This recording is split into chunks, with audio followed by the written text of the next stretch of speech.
Ever tried? Ever failed? No matter. Try again. Fail again. Fail better.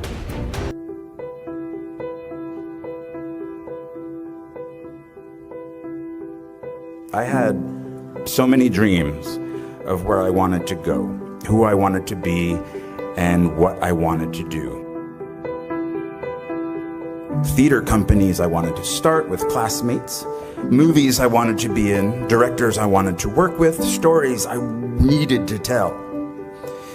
It might take a little time, I thought, but it would happen.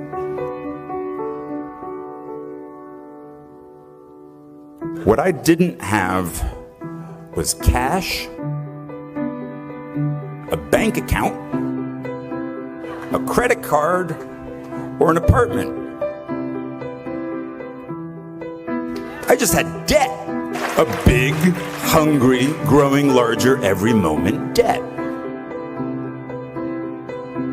I packed the life that I knew with socks and a toothbrush into my backpack, and I slept on couch after couch after couch after couch at friends' apartments in New York until I wore out their rent-paying roommates' welcome.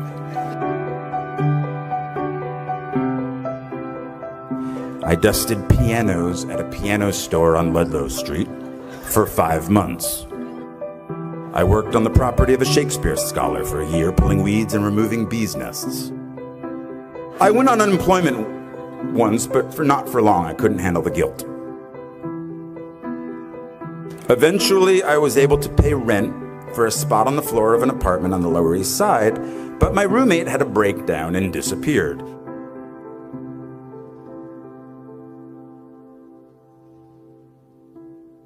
And then, finally, after 2 years of job and couch surfing, I got a job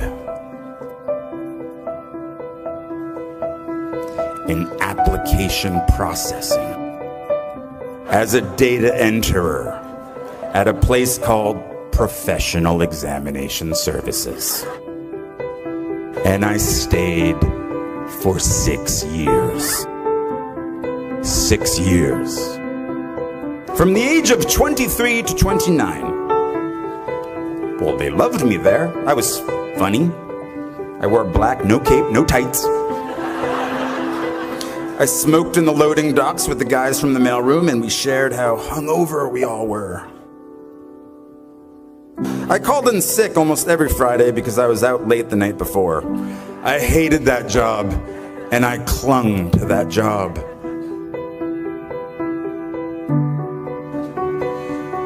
Because of that job, I could afford my own place.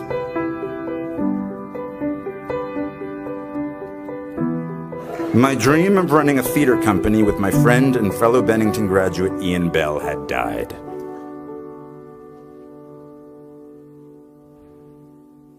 When I was 29, I told myself, the next acting job I get, no matter what it pays, I will, from now on, for better or worse, be a working actor. I got a low-paying theater job in a play called Imperfect Love, which led to a film called 13 Moons with the same writer, which led to other roles, which led to other roles. And I've worked as an actor ever since.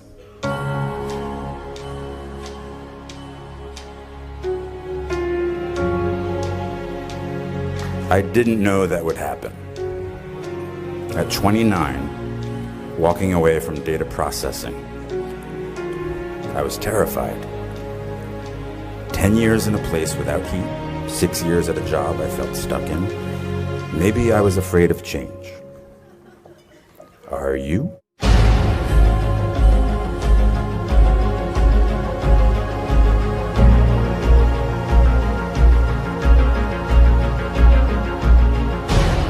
And so at 29, in a very long last, I was in the company of the actors and writers and directors I'd sought out that first year, that first day after school. I am by their sides. Raise the rest of your life to meet you. Don't search for defining moments because they will never come.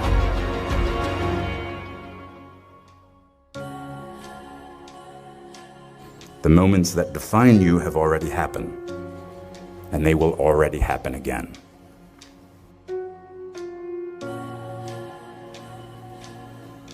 And it passes so quickly, so please bring each other along with you.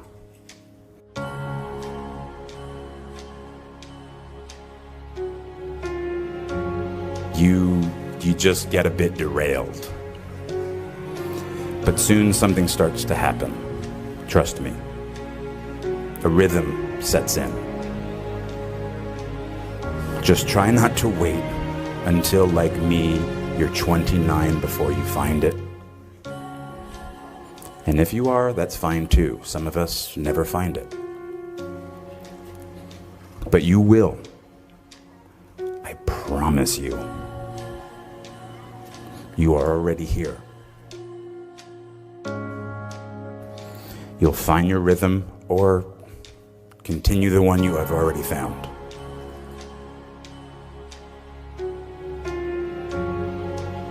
Don't wait until they tell you you are ready. Get in there. Sing.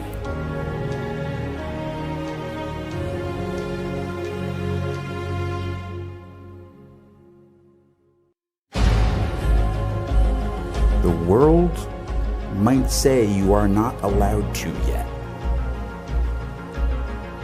I waited a long time out in the world before I gave myself permission to fail.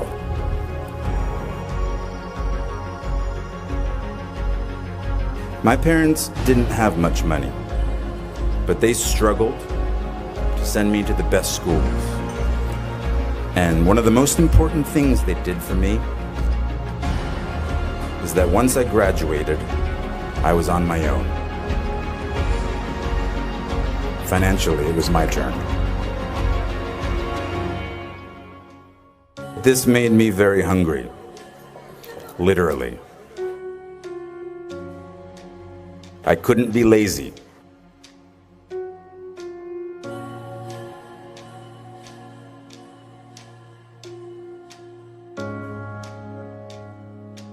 At the end of the day, none of us are happy with our jobs all the time. But I just sort of, I had some perseverance in terms of what I wanted to do and what I didn't want to do. And I think no is a very powerful word in our business that is very hard to use early on in your career. But I also think I was pretty arrogant when I was younger. So I use that word maybe too much, but it also helped me with finding roles that I did like.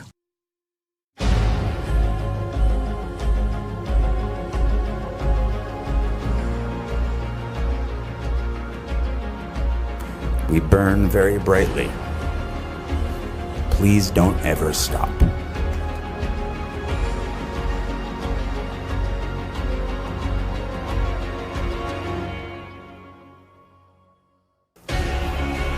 Please don't even bother asking.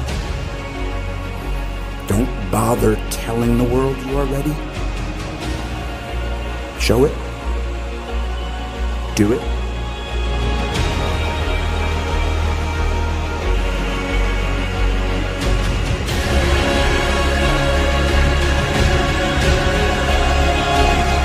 What did Beckett say? Ever tried, ever failed, no matter. Try again, fail again, fail better. The world is yours. Treat everyone kindly and light up the night.